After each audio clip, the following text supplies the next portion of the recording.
Virker det? Kan I høre mig? Ja. Ja, men I har allerede fået nogle idéer til, hvorfor vi bare skal i gang med alt det her. Så det jeg gerne vil fortælle jer om, det er vores arbejde, som vi har lavet for Erhvervsstyrelsen og Nordisk Innovation. Og jeg fortæller lidt om, hvordan man kan lave sin forretningsmodel lidt grønnere. Så vil jeg også prøve at fortælle lidt om, hvilke udfordringer de her virksomheder, som har været i gang, hvad de har været igennem. Og så til sidst fortælle lidt om myndigheders rolle i alt det her. Skal vi se. Men inden jeg gør det, så skal jeg lige hurtigt fortælle om mig selv. Jeg har været analysechef i en analyse- og forskningsenhed, som hedder FOA i Erhvervsstyrelsen. Og for 2,5 år siden blev jeg selvstændig. Og nu arbejder jeg med forskellige organisationer i det her møde mellem det offentlige og det private, og hvordan vi kan fremme bæredygtig innovation. Så hvad mener vi så, når vi snakker om forretningsmodeller? Vi tog udgangspunkt i Alexander Osterwalders model, som har 9 byggeelementer. Og man kan sige, at hver af de her 9 elementer kan faktisk gøres grønnere. Den ene overordnede måde, forretningsmodellen kan blive grønnere på, det er ved at kigge på, hvordan man bruger ressourcerne mere optimalt. Og nu har vi jo allerede fået mange eksempler, men altså det kan jo være, at man bruger materialer, som er mere bæredygtige, man bruger mindre materialer, man bruger mindre el eller vand eller andre typer ressourcer. Og ikke mindst, at man designer produkterne på den rigtige måde, så de faktisk kan genanvendes i sidste ende. Hvis man kigger på den anden side, kan man sige, i modellen i forhold til at gøre forretningsmodellen grønnere, så handler det om, hvordan man bruger produkter mere effektivt. Ofte kan virksomhederne i stedet for at sælge produkter gå til at yde det som en service, så forbrugerne kan få lov til at bruge produkter som en service. Det vi så gjorde, det var, at vi kiggede på cirka 40 virksomheder og interviewede dem og prøvede at forstå, jamen, hvad har de så gjort for at komme i gang med det her. Og vi kunne så komme frem til en slags 8-trins model, hvor vi kunne se, at dem, der havde opnået succes med at blive grønnere, de havde gennemgået de her skridt. Jeg vil ikke fortælle jer om alle skridtene, men jeg vil vise jer nogle eksempler. Et eksempel har I så allerede hørt 2 gange, men det handler om Desu, som jo er en hollandsk virksomhed.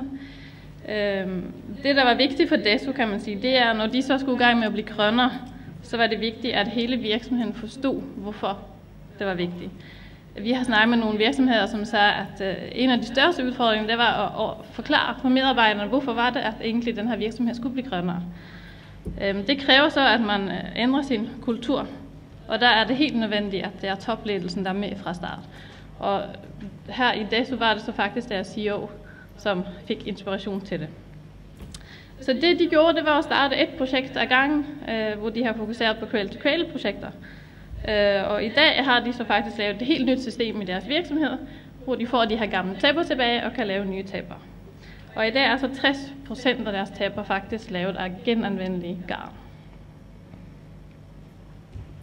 En anden virksomhed er IKEA. Når man udvikler en ny kultur, så er det også meget vigtigt at få defineret, hvad er det for nogle værdier, man gerne vil have i virksomheden. De her værdier kan så blive kommunikeret både internt og eksternt, og bruges til f.eks. træning af medarbejdere, men også til at indkøbe. Og det IKEA så har gjort, de har 9 principper, som de så har lavet om i deres indkøbssystem, som fortæller dem, jamen, når vi så skal købe ind, hvad er det så, der er vigtigt for os?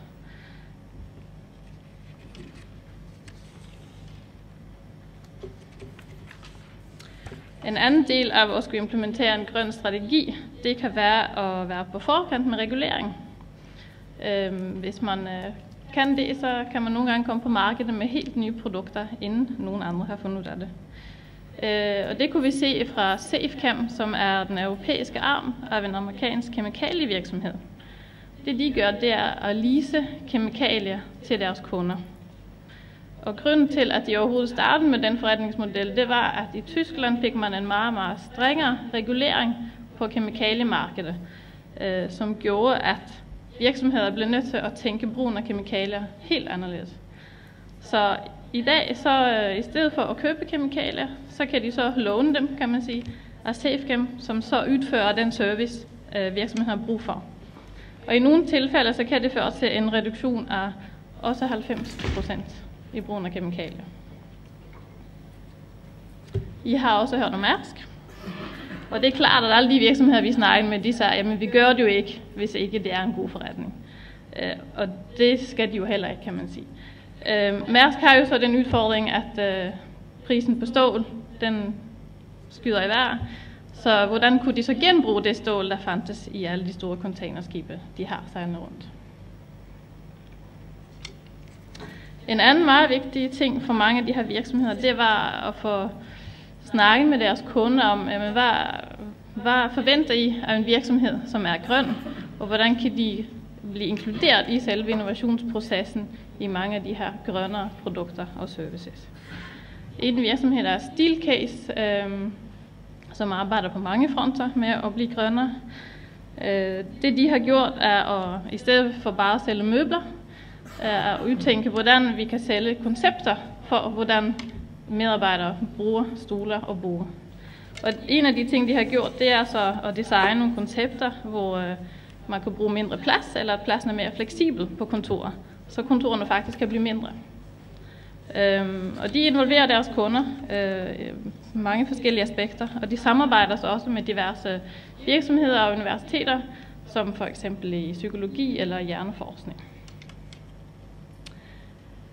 Men det er klart, det er også svært at komme i gang nogle gange.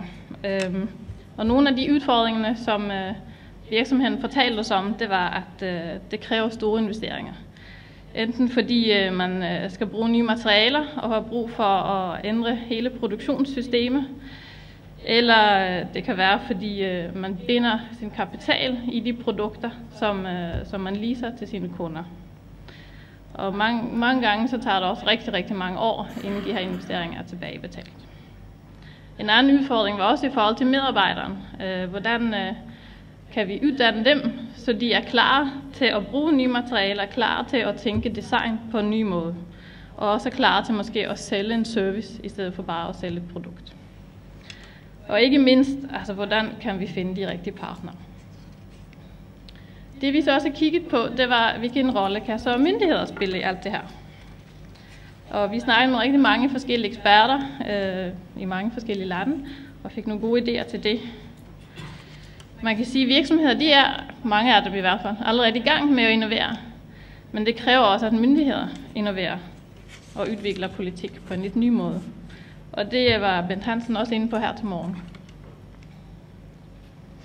Ved hjælp af intelligent offentlig efterspørgsel, så kan vi jo som offentlig myndighed identificere, hvilke problemer der skal løses. Og det er nok også en god idé at invitere både virksomheder og vidensinstitutioner ind til at snakke om, hvordan man kan definere de her udfordringer og definere løsningerne. Et eksempel er for eksempel Copenhagen Cleantech Cluster, som arbejder med at etablere innovationsplatforme, hvor de samler eksperter og får diskuteret, hvad er det for nogle store globale udfordringer, vi har, og hvordan kan vi løse dem. Samtidig er det også vigtigt, når man tænker nye initiativer, at man tænker på hvert initiativ som en cirkulær, med en cirkulær tilgang. Et eksempel er for eksempel vindmølleindustrien. Det er jo meget fint at støtte den i forhold til at løse nogle problemer i forhold til vedvarende energi. Men hvad sker der med vindmøllevingerne, når de er gamle?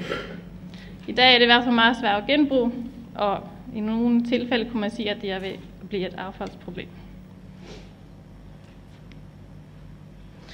For så at kunne løse de her problemer via intelligent offentlig efterspørgsel, så kræver det ofte nye former for partnerskaber. Og her kan det offentlige bidrage til at knytte eller danne nogle af de her partnerskaber, som så kan blive partnerskaber mellem både virksomheder, det private, det offentlige og vidensinstitutioner. Og på den måde skabe innovation. Et eksempel, som jeg sådan faldt over, det var Dong Energys nye partnerskab med Pension Danmark, hvor de inviterede pensionsselskaber ind som investeringspartner, når de skulle putte alle de her mange penge, kan man sige, i deres nye vindmølleprojekter.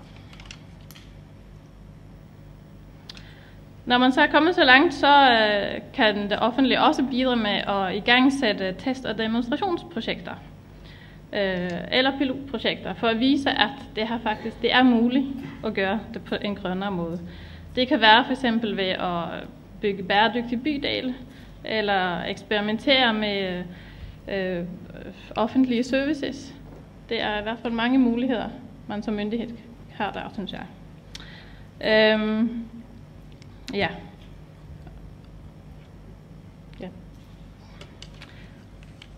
Det sidste, jeg vil sige, det er, at de her miljøudfordringer, som vi står overfor i dag, de kan ikke løses af en part alene. Det kræver samarbejde, og det kræver ny politik, og ikke mindst dialog mellem den private og den offentlige sektor. Så det kunne være, at det var et godt sted at starte her i dag.